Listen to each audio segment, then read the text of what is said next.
ئێوارەتان باش من سامان بەشارەتیم بەرنامەی حەوت پرسیارتان پێشکەش دەکەم. ئەگەر تا ڕۆژی سێشەممە هەولێر و بەغدا نەگەنە ڕێکەوتن، ئەوە ئەگەر هەیە بەغدا دەست بەسەر بیرە نەوتیەکانی هەرێم و بیرە غازیەکاندا بگرێت. ئەمە قسەی من نییە، ئەمە قسەی پەرلەمانتارێکی پێشووی پەرلەمانی کوردستانە. هەتا وەکو ئێستا ینی ئەگەری ڕێکەوتنەکان بەردەوامە ماوەتەوە ڕۆژی سێشەممە. بۆچی سێشەممە؟ لەبەرەوەی هەموو هەفتەیەک لە سێشەمەدا ئەنجومەنی وەزیرانی عێراق کۆ دەبێتەوە. یعنی ئەگەر هەولێر و بەغدا بگەنە ڕێکەوتنەوە، سوودانی لەناو کۆبوونی ئەنجومەنی وەزیرانە بڕیار لەسەر ناردنی موچەی موچەخۆرانی هەرێمی کوردستان دەدات. هەر ئەمڕۆژ مەحموود مەشەدانی سەرۆکی پەرلەمانی عێراق هاتووەتە هەولێر و نامەیەکی سوودانی پێیە بۆ سەرۆکی حکوومەتی هەرێمی کوردستان. ئێتر نامەکە تاوەکو ئێستا دیار نییە ئایا چییە. ئەوەی کە من پێشتریش ینی لە بەرنمەکان ئاماژەم پێیا بوو ئەوە بوو کە هەولێر ڕازی نییە بەوەی کە تەواوی دۆسەی نەوت تەسلیمی بەغدا بکە. لە کاتێکدا بەغداش داوای هەموو دۆسەی نەوتەکە بۆی کە لە ڕێگەی سۆمەوە بفرۆشێت. تەواویەکە چییە و ناتەواویەکەی چییە؟ تەواویەکەی ئەوەیە کە ئەوان دەیانەوێت ئەوەی کە بەرهەم دێ لە هەرێمی کوردستانایدی 350,000 بەرمیل یا 400,000 بەرمیلە ڕادستی سۆمۆ بکرێت و لێوە بفرۆشێت. بەڵام هەرێمی کوردستان دەیەوێت نزیکەی 120,000 بەرمیلی بۆ بەکارهێنانی ناوخۆ بەکار بهێنێت و نەیدا بە بەغدا ئەوەی کە هەیە تەسلیمی بەغدای بکات. بەڵام ئەمە یەکێک لە ناکۆچەکانیان بوو کە تاوەکو ئێستا هەرما بوویەوە لەسەر ڕادستنی داهاتی ناوخۆش. تاوەکو ئێستا ژمارەیەکی دروست ڕێنەکەوتون لەسەری کە هەرێمی کوردستان ڕادستی بەغدای بکە. داوا کراوە هەموو مانجێک لیژنەیەک لە چاودێری دارایی بێتە هەرێمی کوردستان و تەواوی داهاتەکە بخرێتە بەردەستی و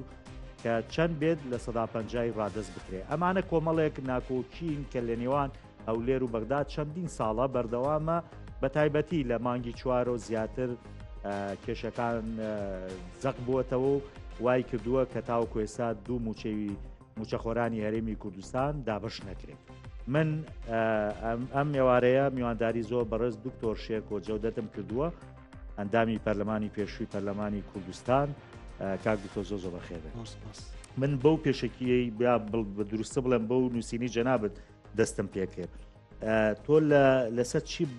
بنەمایەک بۆ نمونە ئەم نووسینەت بڵاو کردووە یا ناوی بنین زانیاریە؟ ینی بۆچی ئەگەر هەرێمی کوردستان تەواوی دۆسی نەوت ڕادستی بەغدا نەکات، بەغدا دەست بەسەر کێڵگە نەوتی و غازیەکاندا دەگرێت؟ بەڵێ بەناوی خی گەورە مێهرەبان، خۆی لە ڕاستیە پێشبینیە. بەڵێ و ئەو پێشبینیە وشەی بە ئەگەری زۆرەوەم بۆ بەکارهێناوە کە احتیمالی زۆرە وابێ بۆ لەبەرەوەی کە هەندێک دەلائل هەیە، هەندێک نیشاندەر هەیە کە پێمان ئەڵێن لە حاڵەتی ڕێگنەکەوتنی حکوومەتی کاربڕەکەری هەرێمی کوردستان لەگەڵ حکوومەتی فیدراڵی عێراقا ئەم ئەگەرانەیەتە پێشەوە. یعنی ئەم ئەگەرانە ئەبنە ئەگەری بەهێز لە حاڵەتی ڕێگنەکەوتنە. بۆ نمونە ئێستا حالیەن نامە و نامەگۆڕینەوە لە نێوانیانە هەیە، بەڵام کاتێک کە ورد ئەبیتەوە لە مەرجەکان لەو خاڵانەی کە ئەبێ ڕێکەون لەسەری، بۆ دەرەکەوێت کە ڕێکەوتن لەسەری زۆر زۆر معقەد و زۆر زۆر قورسە. هەندێک نیشانی تریش هەن ئەو هێز جوڵاندنانەی کفری و ئەو کێڵگانی کە لەو دەوروبەرەیە هەن و دواتر ڕوونکردنەوە درا بەوەی هێز جوڵا هێز جوڵا لە هەردوو لاوە دوای وترا ئەوە وەفدێکی ئیداری بووە ویسوێتی بچێ سەردانی ئەو کێڵگەیە بکات و ئەو جۆرەشتانە. بەس ئەلموهیم هێز جوڵا بووی درۆنەکانی کەرکووک و هەولێر بێ مەڵامەت نین و بێ هۆکار نین و بێ لەوەش ئیعلامی وڵاتانی دراوسێ ئاماژە ئەکەن بە دۆخێکی تازە لە ئەتیهامکردنی هەرێم بە بەعزێک پەیوەندی بە بەعزێک تاوان کە ئەوان ناوی ئەبن. لەولاوە گرێکان لە نێوان طبعاً بەکارهێنانی یا دەست بەسەراگرتنی کێڵگە نەوتیەکان کە ئەگەرێکی بەهێزە بە بڕای من لە حاڵەتی ڕێک نەکەوتنە پێشتر عبادی لە 16 ئۆکتۆبرە بۆ ڕێفراندۆم بەرامبەر بە ڕێفراندۆم هێزی بەکارهێنا و دوای ئەو کازمی کە سەرۆکوەزیرانی عێراق بوو بۆ ئەو خاڵە گومرگیانی جنوب کە بەدەست هەندێک هێزی ناحکومیەوە بوو لی سندنەوە بە هێز خاڵە گومرگیەکانی کۆنتترۆل کردەوە و بەکارهێنانی یعنی عێراقێکە کە ئۆکو بڵی ئامانی نییە لەبەرەوەی کە عێراقێکی شڵەژاوە عێراقێکی مستەقر نییە عێراقێکە دەستێوەردانی دەرەکیتیا قائمە لا ئەزال بە تایبەتی لە هەندێک وڵاتی دراوسی و بە تایبەتی زلهێزەکانیش دۆخی هەرێمی کوردستانیش ئەوەندە چەق بەستووە ئەوە حاڵی موچە و موچەخۆران و گرێکۆرەکان وازە حالەت چه حاڵەتێکی کارە سادباویایە تەنانەت مەساڵحی زلهێزەکانیش بۆ نمونەوەکو ئەمریکا کە بە فەرمی وەزارەتی دەرەوەی ڕایگەیاندووە کە ئێمە کۆمپانیاکانمان ئیشەکانیان زەرری پێگەیشتووە مەساڵح ئەمریکا لە هەرێمی کوردستان بۆ دوو کۆمپانیاشەوە کە بای 100 ملیارد دلار بۆ گازی سروشتی گرێبەستیان لەگەڵاکرا لەم دوایەیە ئەوەش هەر کەوابێت چەقبەستووی بەرژەوەندی زلهێزەکان بەرژەوەندی وڵاتانی ئیقلیمی چەقبەستووی پەیوەندیەکانیان لەگەڵ عێراق کە بۆ نمونە کاتێک کە باسە هەناردەکرێ بڵێ ئێمە لە 2000 خۆتەزانی چواردەم گرفتەمانێ کێشەی نەوت لەگەڵ بەغدا ینی چی گۆڕانکاریەک ڕوویاوە ئێستا جەنابەت بەو یەقینەوە ئەم قساکەی بۆ پێشتر نەکراوە من جیازەکە چییە لە دۆخی و هەم ئەمنیشە لە جیازەکە گەیشتنە بە بنبەست گەیشتنە بە بنبەست و بەرەو هەڵبژاردن ڕۆشتنە بەرەو هەڵبژاردن لە 11 و دروستبوونی دۆخێک کە چیتر بەغداش ناتوانێت تەحملی پینەوپەڕۆی ساڵی ڕابردوو بکە کە بۆ موچەی موچەخۆرانی هەرێمی کوردستان کردیان لەولاوە بۆ نمونە قەرار لەسەر هەناردەکردنی نەوتی هەرێمی کوردستان بەدەست حکوومەتی هەرێمی کوردستان و بەدەست حکوومەتی عێراقیش نەماوە بەدەست کۆمپانیا نەوتەکانە کۆمپانیا نەوتەکان قەراری ئەوەڵ و ئەخیر لە هەناردەکردن بەدەست ئەوانە بۆ زۆرینی پشکەکە لای ئەوانە بە پێی گرێبەستەکان دوو ئەمانە بەخۆیان ئەڵێن زیانمان پێگەیشتووە ئەڵێن ملیارد دلارمان ناوە بە قرز بە حکوومەتی هەرێمی کوردستان ئەبێ پێمان بدرێتەوە داوای زەماناتەکان بۆ ئستحقاقاتی خۆیان لە هەناردەکردنی نەوتی هەرێمی کوردستان اینجا ئەمانە شەرتیان ئەوەیە کە گرێبەستەکانیان دەستکاری نەکرێ لەگەڵ حکوومەتی هەرێمی کوردستانە کە کردوێتی کە ئەمانە هەمووی خاڵ و مەرجی قورسن کە ڕازی بوونی ئیلا بە تەنازولی کۆمپانیاکان نەبێ لەسەر ئەم خاڵانەی کە باسم کرد هەناردەکردنی نەوتی هەرێمی کوردستان دەست پێ ناکاتەوە لەبەر ئەوەی کە شارەزا بێ لەم کەرتەوە لە وردەکاری گرێبەستەکان و لە چۆنێتی چارەسەرکردنی گرێبەستانە دەستی حکوومەتی بەستووە ئێوەمانانەڵێن یاوەتا بەرژەوەندی حکوومەتیش لەگە کۆمپانیەکە هەیە طبعاً بەرژەوەندی نەک بەرژەوەندی دەسەڵاتدارێتی ماوە بەسەرچووی نەک حکوومەت چونکە حکوومەت یعنی کە بۆ خەڵک بێ و ئەوە نا ئەم کۆمپانیانە گرێبەستەکانیان گرێبەستی کۆنکرێتین تەحکیم تیا دەولیە یعنی حکم و قەرار تایە خلاف لە حاڵەتی نیزاعە محکمەی دەولی پاریس لەندەن ئەوانە حکمی تیا ئەداواتە قەزیەکە دەولیە هەرێمی کوردستان هەمووی کراوە بە 57 بلۆکی نەوتی ئەم 57 بلۆکە نەوتیە فرۆشراون بە گرێبەستی هاوبەش بەغدا بۆچی گرێبەستی هاوبەش ڕەفزەکە لەبەرەوەی یعنی شەریک پێیابوو بۆ 57 بلۆکی نەوتی هەرێمی کوردستان واتە خاکی هەرێمی کوردستان بە شەراکەت فرۆشراوە بەم کۆمپانیانە ئەوان ئابێ قسەی تیا بکەن ئەوان ساحب قەرارن لە حکوومەتی هەرێمی کوردستان زیاتر ئەم گرەیە پێوترێ گرەی کوێرە وەختی خۆی بە نیەتی دروستکردنی ئابووری سەربەخۆ باسانیش ناکرێت ڕەحمەت لێبێ ئەنجا ئەمە ئابووری سەربەخۆ وەختی خۆی ئابووری سەربەخۆ و بەرەو دەوڵەتی کوردستان و ڕێفراندۆم و ئەوانە کە دواتر شۆک و سەدمە و جەڵتەکە دای لە مەوزوعەکە کە ڕێک پێچەوانی ئەوە هاتە دی و تەنانەت شڵەژاوی پەیوەندی نێوانێکێتی و پارتی کە تا ئێستا ناتوان حکوومەت پێک بێنن و پەرلەمان پەکخراوە و دۆخی ناوخۆی هەرێمی کوردستان بە وەزعێک شڵەژاوە وای کردووە کە بەغدا ئێستا کە بەرەو هەڵبژاردن ئەڕوا و ئەم گرێبەستانەش ئەم گریانەش لە دۆخێکی چەق بەستووە و گەیشتووە بە بنبەست بۆیە ئەگەری لە حاڵەتی ڕێگنەکەوتنە لە حاڵەتی ڕێگنەکەوتنە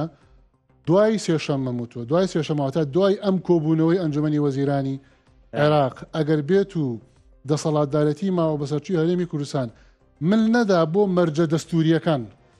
مەرجە دەستوریەکان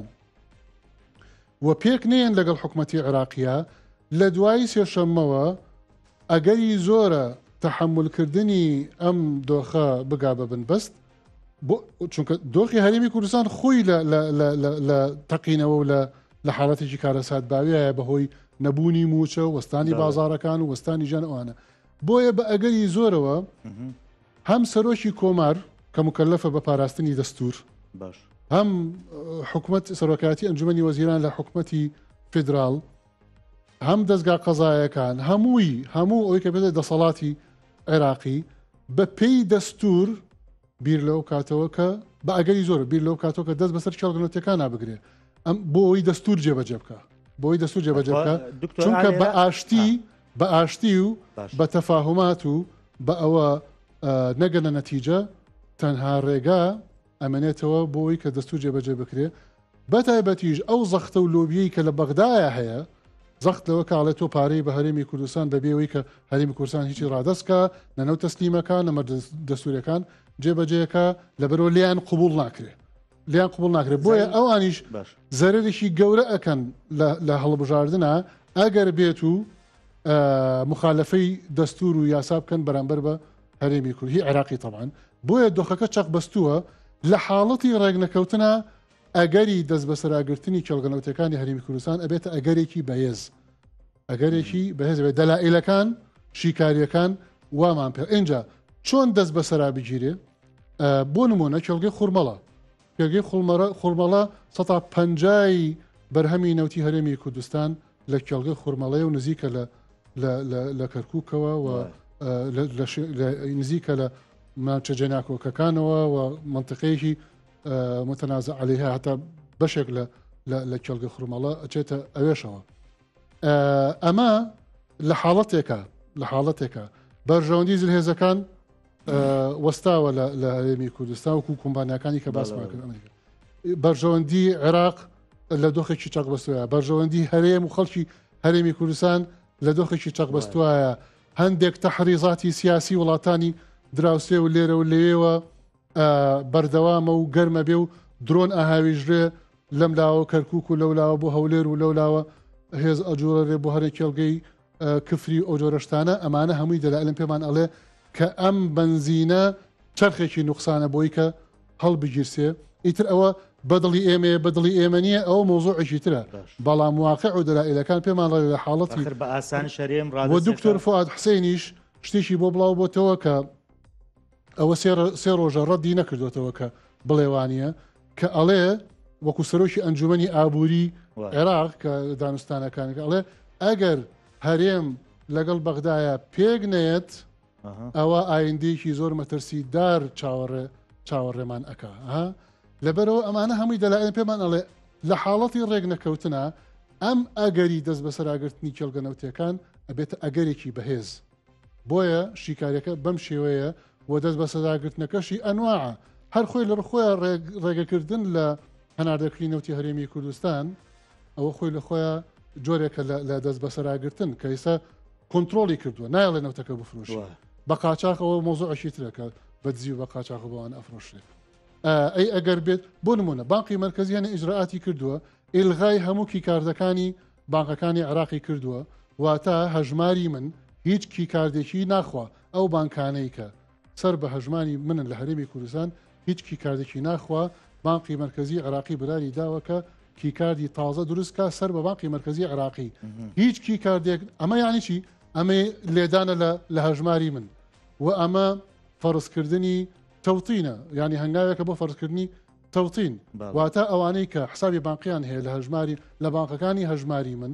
ئەو کیکاردەی کە سەحبی موچەکانی پێەکەن چ لە بۆردەکان نابێ یا لە بانقەکانی هەژماری منەوە بێ ڕاستەوە خۆ تعتیل بوو تاوە هەژماری من بەوە وەستا هەر بۆ بڕیاری بانقی مرکزی وەستا تعریفەی گومرگی لە عراق یەک خراپ بەبێ پرسی هەرێمی کوردستان واتە ئەو بار هەڵگرانی کە لە هەرێمی کوردستانەوە ئەچنە عێراق ئەبێ وەکو سنوور گومرگ بدەن و تعریفەی گومرگی تەوحید کراواتە وەکو سنوورێکی جیاواز مامەڵێ لەگەڵاکە. باشە خۆی ئەو قسەی بڵێن لایەنگرانی پارتیۆکێتی یا دەسەڵاتداران کەواتێ ڕاستە ئەمە نەهێشتنی قەواری هەرێمی کوردستانە دەستگرتن بەسەر هەموو ئەم بابەتانی کە تۆ باسێت بە پێچەوانەوە لەبەرەوەی کە باس لە جێبەجێکردنی دەستورە هەر لەوێ شەقسەکە بین نەچێ من ینی بەڕاستی سرم لێ شێواوە لە بینی ئێوە و بۆ نمونە پەرلەمانتارانی دەسەڵاتە ئەوان ئەڵێن ئەوانن دەستورۆکو خۆی جێبەجێ ناکەن ئێوەمانان شەڵێن هەرێمی کوردستان دەستورەشکێنێ بۆ سەر لە خۆت ئەشێوێنی بۆ ناچی سەیری دەستور بکەیت بۆ ناچی سەیری دەستور بکەیت بزانە لە دەستورە باسی بەپی دەستور ئێمە هاوڵاتی عێراقی فەرمانبەری ئەم حکومەتی عێراقین بۆ جیامانەکات و موچەکانمان بۆ نانێرێ ئەوە تا دادگای فیدرالی وای وتووە باشە ئێمە ئەوە نییە بڵێ دیفاع لەلایە بکەین لە بەرامبەر بەلایەک و ئەمانە باسمە لە دەستورە شەڕی ئێمە شەڕی دەستورە لە دەستورە مادەی 111 دەستور بە وازەحی تیا باس لەوە دەکا کە بەهاو بەشی وایە بەڵێ معن هەرێمی کوردستان ئێستا بە تەنها وەبەرهێنانی تیاکە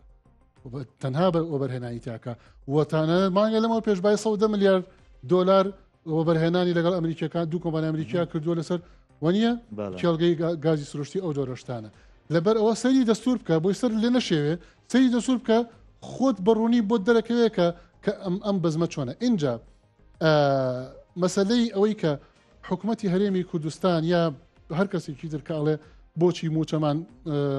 بەغا موچەمان نادا بۆچی بوجەمان بۆ نانەرە زۆر باشە سەری دەستور بکە بۆ دەرئەکەوێ کە سەری مادەی ئیدارەی موازنەی عێراقی بکە موازنەی عێراقی بە وازەحی تایە کە پەرلەمانتارانی یەکێتی و پارتی دەنگیان پێداوە بە یاسای موازنەی عێراقی بۆ 3 ساڵ بە وازەحی باس لە ئیلتیزاماتەکە لەلایەن هەرێمی کوردستانەوە کە بەجێبەجێ بکرێت یەکێک لەوانە ڕادستکردنی 400,000 بەرمیل ڕۆژانە یەکێک لەوان یعنی چەندین بڕگەیە ئەم بڕگانە ئەوەیە کە داوا کرد اینجا ئەم خواستانەی عێراق کە تەوا هەرێم لەوانە ئەمانی جێبەجێ نەکردووە ئەم خواستانە تەبێژەکە شتێکمان ڕادست کردووە باوە بۆ تاوکەم من باس لە فاکت و حقائقەکەم باس لە تەسریحاتی وەهمی ئەوانە ناکەم لەولاوە کە عێراق بڵێن حکومەتی هەرێم ئەمانەی پێ جێبەجێ ناکرێت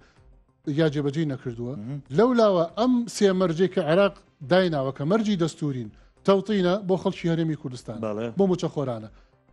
نیوەی داهاتی ناوخۆیە ئەو بۆ ئەوەیە کە موچەی هەرێمی کوردستانی پێدابین بێت ئەگەر 150 ملیارد دینار بێ مانگانە ئەوە بۆ موچەکەیە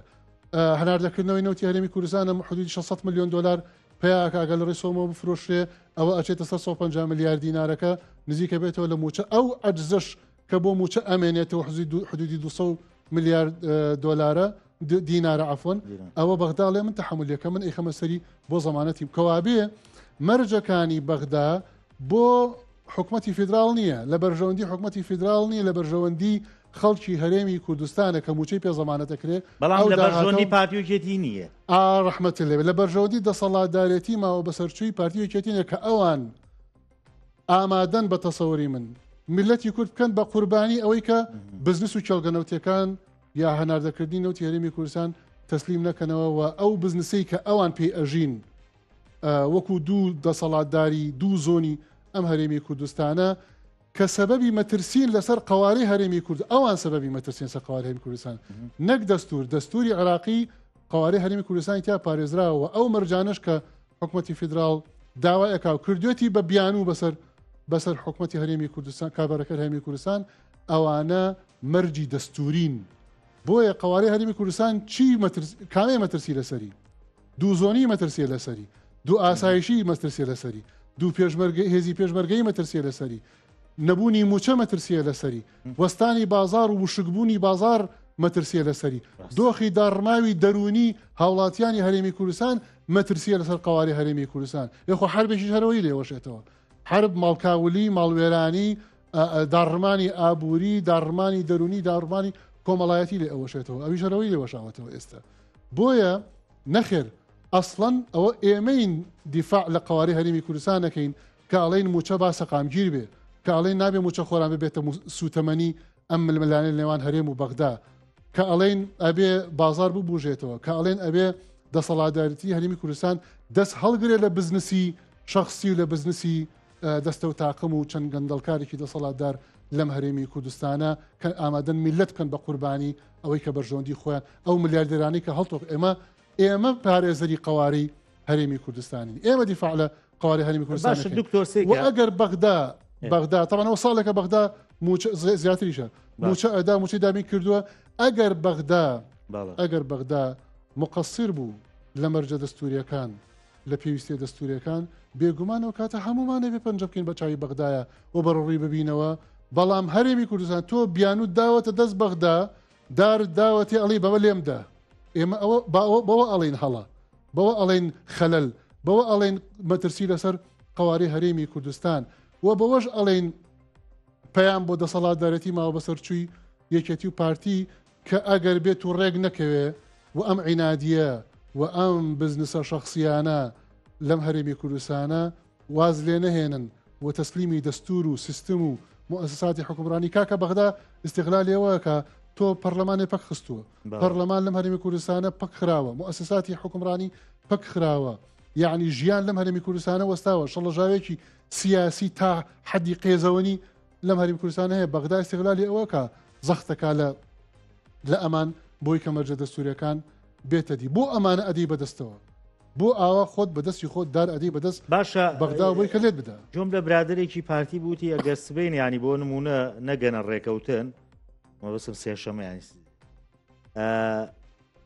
ئەمریکا یا کۆمپانیا ئەمریکەکان ئەتوانن خۆیان نەوتی هەرێمی کوردستان بفرۆشن و موچەی هەرێمی کوردستان بدەن ئەوەی کە بۆ موچە ینی پێویستە ئەوە بۆ شێوەیە نابێت چونکە شتێکی ئاوا لە ئارا هەیە خۆی لە ڕاستیە وەکو بیرۆکە وەکو وتم مەساڵحی زلهێزەکان لەگەڵ ئەوەیە کە ڕێکەون مەساڵحی گەل و نیشتیمان و قواری هەرێمی کوردستان لەگەڵ ئەویان کە ڕێکەون لەسەر چی لەسەر مەرجە دەستوریەکان ئەم بەرژەوەندیانە بەچی پارێزراو ئەبێ بۆ نمونە بەرژەوەندی ئەمریکا بەچی پارێزراوە بێ بەوەی کە نەوتی هەرێمی کوردستان هەناردە بکرێت و کۆمپانیاکانی کە لە هەرێمی کوردستان کارەکەن و گربەسانە سوودمەند بن و خازانش بکەن و وازەحە یعنی کەوابێ لەگەڵ ڕێکەوتنایە لە حاڵەتی ڕێک نەکەوتن بەهۆی عینادی و تەسلیم نەبوونی دەسەڵاتدارێتی ماوەبەسەرچووی هەرێمی کوردستان بۆ مەرجە دەستوریەکان ئەو کاتە کێ ڕێک نەکەوتنەکەی ئەنجامدا کێ بوو بەسەبی ئەوەی کە ڕێک نەکەون و مەساڵحی ئەو زلهێزانە و مەساڵحی موچەخۆران و مەساڵحی سەقامگیری عێراق و هەرێمی کوردستان کێ تێکیدا وازەحە بێکە دەسەڵاتدارەتی ماوە بەسەرچووی هەرێمی کوردستانەکە متەمەسیلە بە دەسەڵاتدارەتی یەکێتی و پارتی لەبەر ئەوە زلهێزەکانیش ئەو کاتە بەرەو ڕویانە بنەوە عێراقیش بەرەو ڕێ بێتەوە وڵاتانی ئیقلیمیش کە ئەوان بەرژەوەندیان هەیە لە حەلکردنی ئەم کێشانەی هەرێمی کوردستان لەگەڵ بەغدا وایە چونکە نەوت بە خاکیاناتی ئەپەڕێ دواتر چونکە تیجارەت تەبادلی تیجاری بای 20 میلیارد دلار بەس نێوان هەرێمی کوردستان و یا عێراق و ئێران هەیە کە بەشێکی بەر هەرێمی کوردستانەکە ساڵانە یعنی بۆیە سەقامگیری و ئیتیفاق مەطلبی هەمووانە ئەم دەسەڵاتدارێتیە نەبێ لە هەرێمی کوردستان کە ئەزانێ لە حاڵەتی ڕێکەوتن یعنی چی لە حاڵەتی تەوتین یعنی چی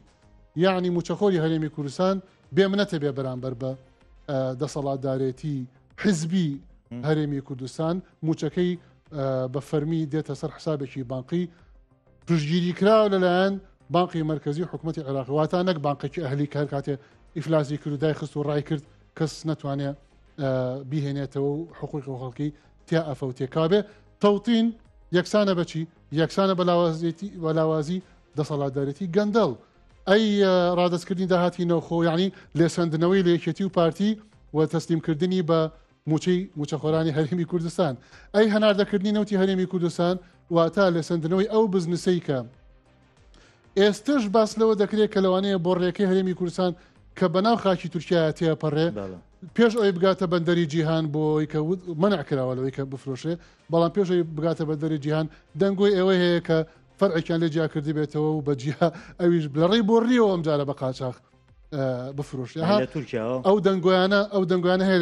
لێرە ئەی بیستین کەوا بێ ئەم سێ مەرجە دەستوریە یەکسانە بە لە دەست وەرگرتنی دەسەڵاتی موچە دەسەڵاتی داهاتی ناوخۆ دەسەڵاتی هەناردەکردنی نەوتی هەرێمی کوردستان لە دەستی یەکێتی و پارتی وایە؟ بەڵێ ئەخ لێرە دکتۆر بۆ نمونە ئەوەی کە من باسم کرد ینی سراکە لەسەرەوە بۆ 120,000 بەرمیلم گلباتەوە ئەنیاڵێ من گوێم لە بەربرسی باڵای پارتی بۆڵێمە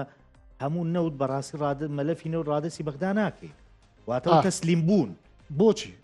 بۆچی باتخوا حقایەتی ئەو 120,000 بەرمیلەش نوکتەی خۆشی تایە ئەوەش طبعا ئەو 120,000 بەرمیلە ئەڵێ بۆ ئێمە بۆ بەکارهێنانی ناوخۆ بەکارهێنانی ناوخۆ بازین بە هەزار نابدرێ بەخەڵک بەکارهێنانی ناوخۆ چییە؟ بەکارهێنانی ناوخۆ ئەڵێ بۆ وێزگەکانی بەرهێنانی کارەبامان ئەوێ ئەڵێ بۆ نەوتی سپی بەرهێنانی نەوتی سپی ماڵان و بۆ بەرهێنانی بنزینمان ئەوێ باشە لە کاتێکە بەرهێنانی کارەبا وێزەکانی بەرهێنانی کارەبا لە هەرێمی کوردستان لە 95 بە گازی سروشتی سوتەمەنەی گازی سروشتیە نەگنەوت ئەم فێڵەچیە لە خەڵکی بەڵێ پێشتر بە اعترافی هەرێمی کوردستان 3-4 ساڵیشەوەیە نەک 3 ساڵە وایە باشە ئەم فێڵە چیە لە خەڵکێکی وەڵام ئێمە بۆ بەکارهێنانی زانێ ئای چۆن جا عێراقمانە هەمووی زانێ اینجا تۆ ئەم نەوتە ئەدەی بە پاڵاوگەی کار و بە پاڵاوگەی بازیان و پاڵاوگەی لاناز کامانە هەرسێکیان پاڵاوگەی حزبین باشە و بزنسی حزبین باشە ئەمە دواییش بەرهەمی بنزینەکە کە بەرهەمی تۆی فرۆشیتەوە بە سیاری بنزینی هاوردەکرا و 100,000 دینار واتە ئەمە داهاتی تا تەقدیرێکرێ بە 30 ملیۆن دلار ماگانە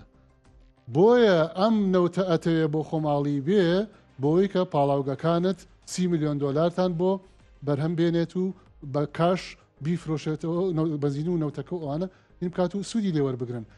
ئەی مەسەلەی نەوتی سپی ماڵان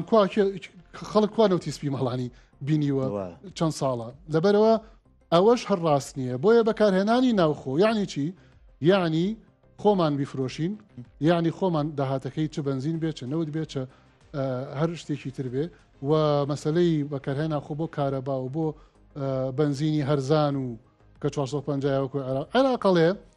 ئەڵێ من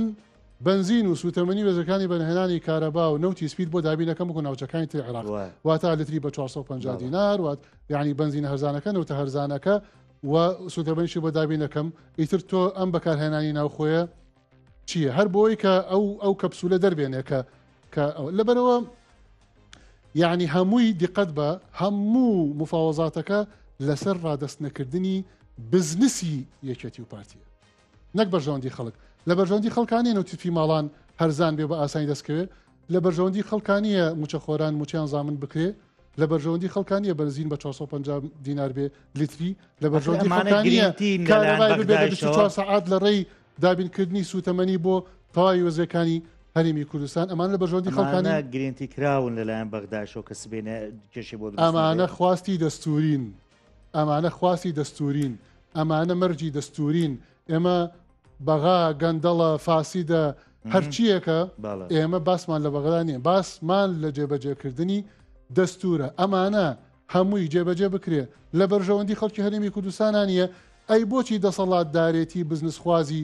یەکێتی و پارتی دژێتی و تا ئێستا ڕێک نەکەوتون لەسەر ئەمانە ئەمە ئەو حەقیقەتەیە کە ئەوێ هەمووان بیزانن دەرەنجام کاکە دۆخی هەرێمی کوردستان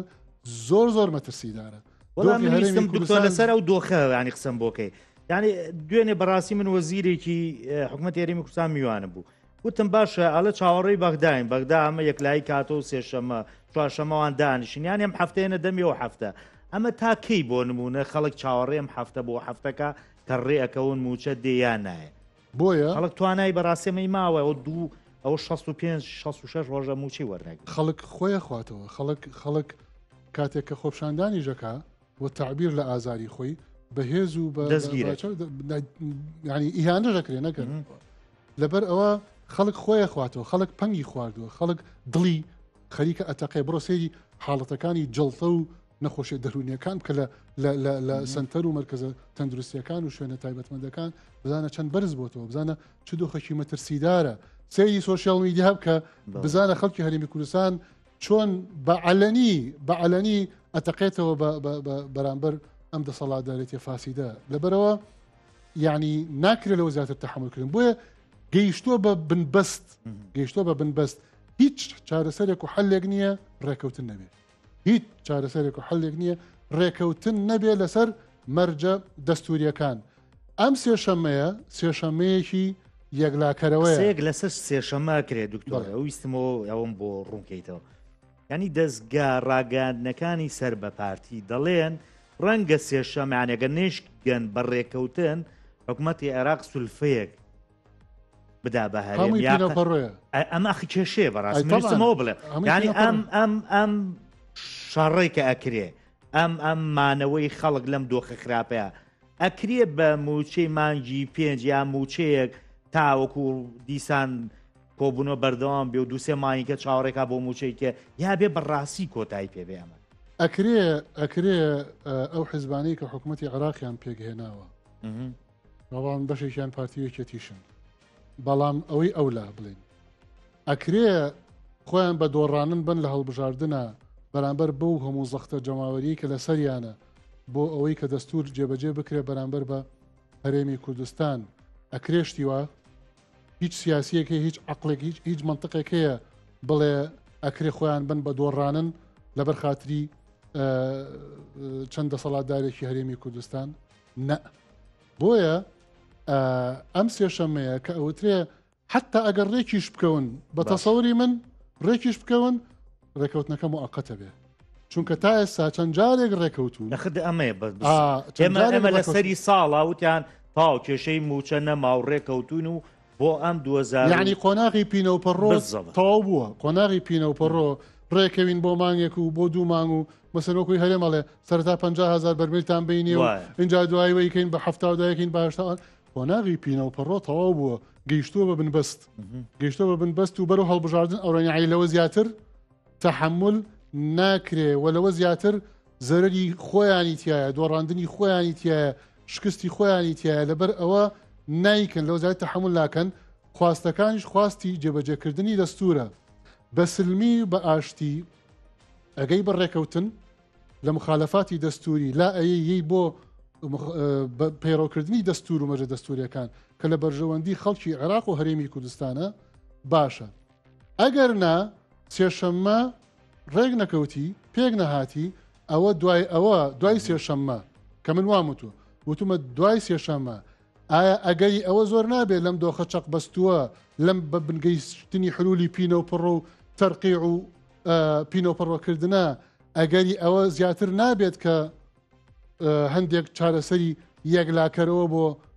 وەکوی دەست بەگرتنی کێڵگە نەوتەکە ئەیتر حەزمان لەوەیە حەزمان لەوە نییە ئەوە مۆزوعێکی ترە بەڵام ئایا ئەگەری ئەوە بەرز نابێتەوە چۆن بەرز نابێتەوە لەبەرەوەی هەموو لایەک زەختی لەسرە دۆخەکانیش چەک بەستون بەزل هێزەکانیشەوە کەوتمان بەرژەوەندەکانیان چەق بەستووەوە داوای حلول ئەمریکاش هیچ چاڵوێستێکێ بیانی لەو حاڵ ئەمریکا داوای لە هەرێمی کوردستان کردووە کە ڕێبکەوێت لەسەر مەجلس دەستوریەکانی ئەو کاتە ئەمریکاش بێدەنگە بێ وەکو کەرکووکوانەی کە ڕوویە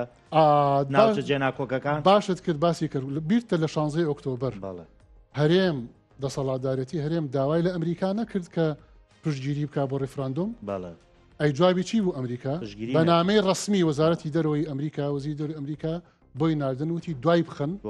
بە مەسلحەتی نازانین ئێستا لەم کاتەیە ڕێفراندۆم بە قسەی ئەمریکایان نەکرد ئەمریکا چی کرد چاوپۆشی نەکرد لە هێنانی هێزی عێراق و هێزی عێراق نەهات و ئەمان نیوەی خاکی هەرێمی کوردستانیان تەسلیم کرد وایان نا لەبەرەوە ئەوەیە کە ئەڵێن ئەم مەترسیە بە جددی وەربگرن و لە کەلی شەیتان وەرنەخوارەوە و ڕازی بن بە مەرجە دەستوریەکان نەک ئەوەی کە بە هەرچی بەغداوەتی تۆڕە نە مەرجی دەستوری زۆر بە جوانی حقوقی هەرێمی کوردستان و قەواری هەرێمی کوردستانیش ئەپارێزێ و لەو سێ خاڵەیە خۆی بینێتەوە کە باسی لێوە ئەکرێت کە ڕازی بەبەوە با دەسەڵاتدارێتی حتا پارتی حکومڕانی پارتیەکێتیش هەر ئەمێنن بەجێبەجێکردنی ئەو مەرجە دەستوریە بۆ لەبەرەوەی کە ئستەقامگیری بۆ هەرێمی کوردستان پڕبوونی گیرفانی موچەخۆرانی هەرێمی کوردستان بژانەوەی بازارەکانی هەرێمی کوردستان هەناردەکردنەوەی نەوتی هەرێمی کوردستان ئەو استقرارە ئەهێنێتەوە کە هەمووان داوای ئەەکەن بەڵام ئەمە لە بەرژەوەندی بزنسکارەکانی دەسەڵات ئەگەر من ینی بۆچوونی جەنابەت وەربگرم لەسەر ئەم دۆخەی ئێستا و کۆبوونەوەی سێشەمە چی ئەگوزارێ ئەوەیە تەسەوری تۆ آخر من وەکو ینی خوێندنەوەم بۆکەی ئایا ئەگەنە ڕێکەوتن ناگەنە ڕێکەوتن من ئومێدەوارم چارەسەرە بێ ئومێدەوارم بە ئومێدەواری بەڵام وەکو شارەزایەک لە وردەکارەکانی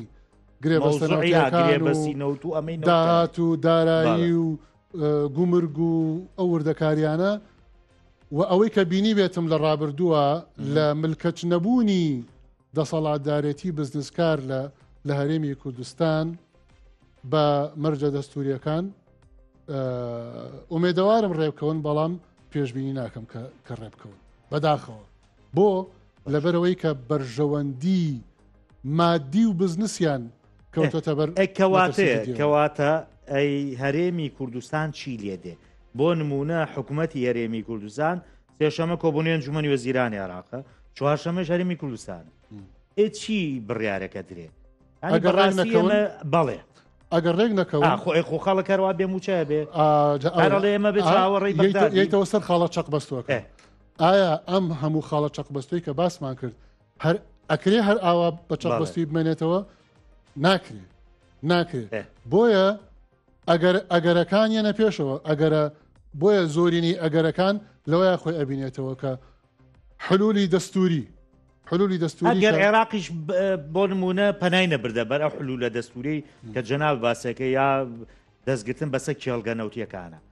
بۆ نمونە هەرێمی کوردستان ئەتوانێت چی بکە هیچ ئەتوانێ موچە بە نەخێر ئەتوانێت نەوتی خۆی بفرۆشێ نەخێر ئەوەیە دۆخەکە ئەڵێن لە کەلی شەیتان وەرنەخوارەوە و پێک بێن بۆ دەسەڵاتدارێتی خۆشیان باشە هەرێمی کوردستان سەقامگیری بێ بۆ کێ باشە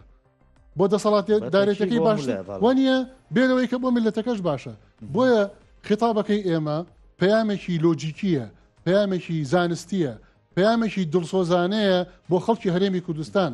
کە ئاوا قواری هەرێمی کوردستان ئەپارێزرێ ئاوا بەرژەوەندی خەڵکی هەرێمی کوردستان ئەپارێزرێ ئەمەی کە ئەمان ئەیکەن تا ئەم لە حەزەیە مماتەڵەیە و من مەترسی ئەوەشم هەیە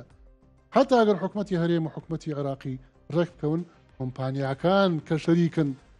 ئەگەر ئەوانیش ڕێک نەکەون بۆیە پەیامەکە بۆ ئەوانیشە بۆ کۆمپانیاکانیشە کە بەرژەوەندی کۆمپانیەکان ڕاستە ملیارێ دۆلاریان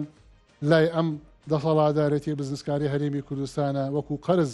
و داوای ئەکەن بێنەوە و هەرجگەلەوەی لەسەرەوەی کالەساز گوتویانە ئەو عقدانەی کێوە لەگە هەرێما کردوتانە عێراقوتێتی من عقدی نوێ کەمەوە لەگەڵێەوە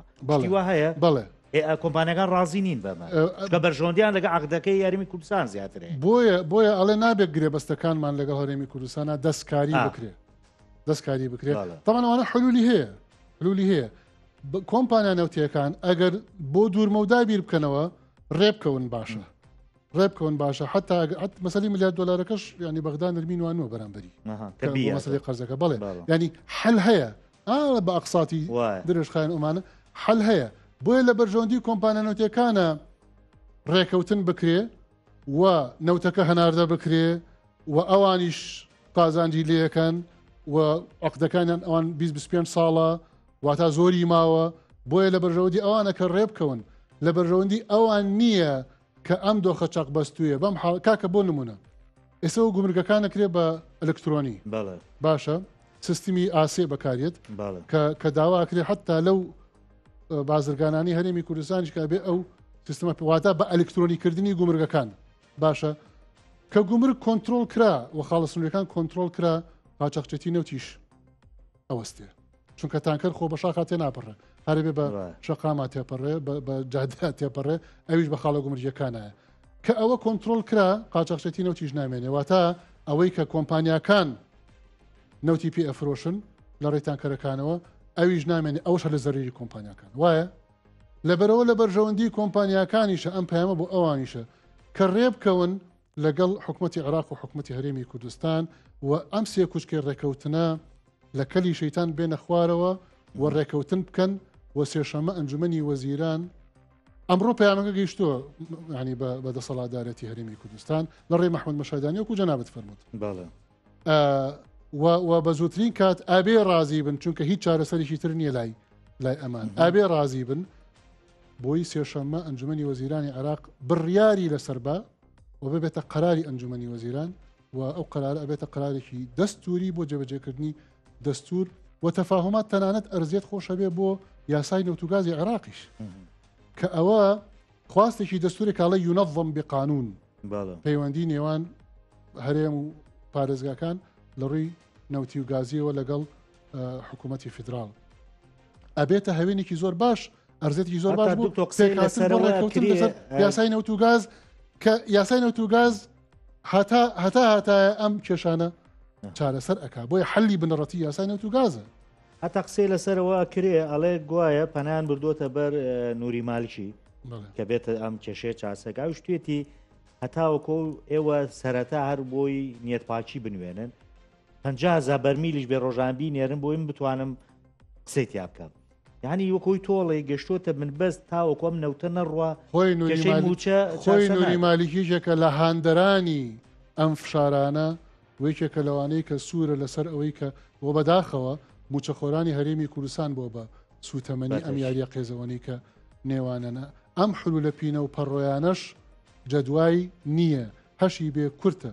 ینی بۆ مانگێک موچەکە بدر ئەی دوای مانگی زۆر جا بەرژەوەندی سیاسی تیا خوێنیتەوە ینی بەرژەوەندی سیاسی و ئەقلیمیشی تیا خوێنیتەوە ینی وەکوتم ئەمە بەرژەوەندەکە گەرباسی ئێران بکەین ئێران لەو دۆخا ماوە کە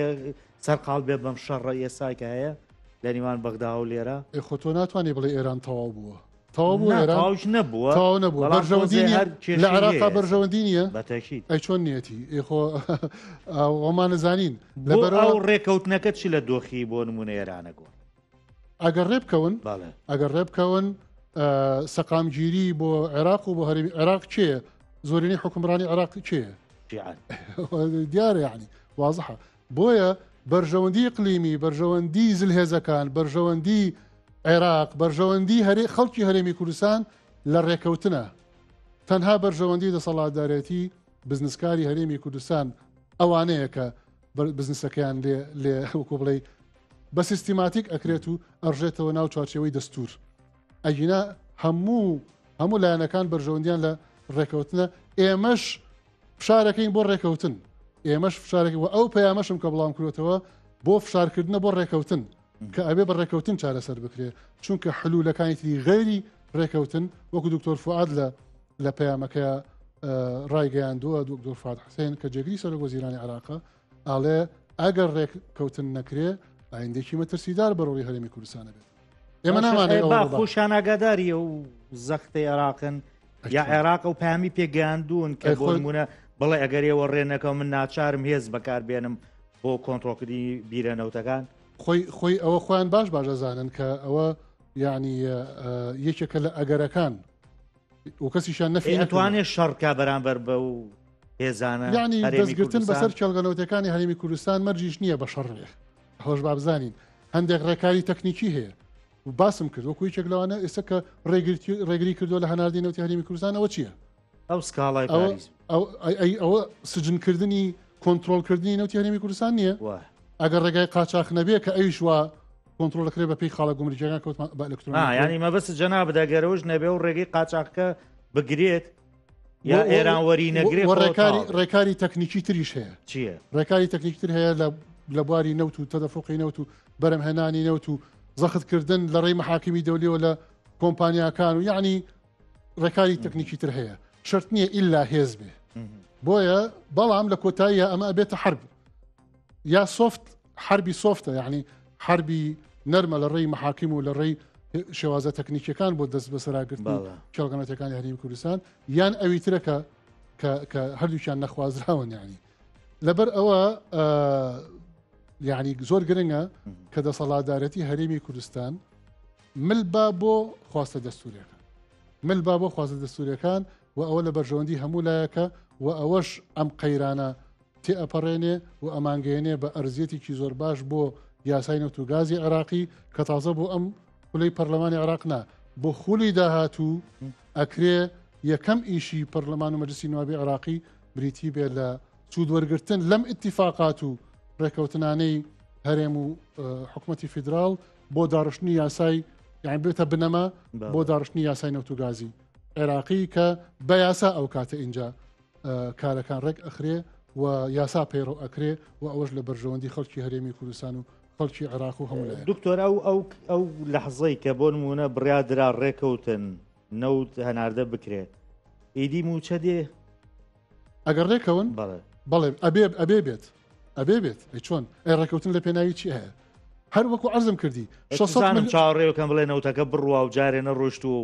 نەفرۆشراوە بە عەرزەکەم هەر خۆی 600 ملیۆن دلاری هەناردەکردنەوەی نەوتی هەرێمی کوردستان بەوە دابی نەبێ ئەگەر هەرێم خۆی بیفرۆشێ ئاوا بە قاچاق بەم لاولا ناگاتە 200 بۆ 250 ملیۆن دلار سێ فەرقە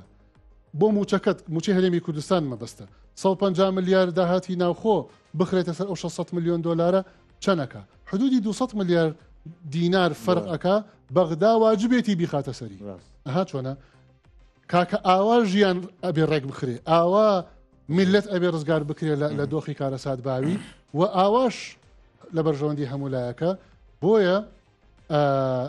ئەبێ حسابیش بۆ ئەو بکرێ یعنی ئەم دەسەڵاتدارێتی لە هەرێمی کوردستان نابێت تەنها لەگەڵ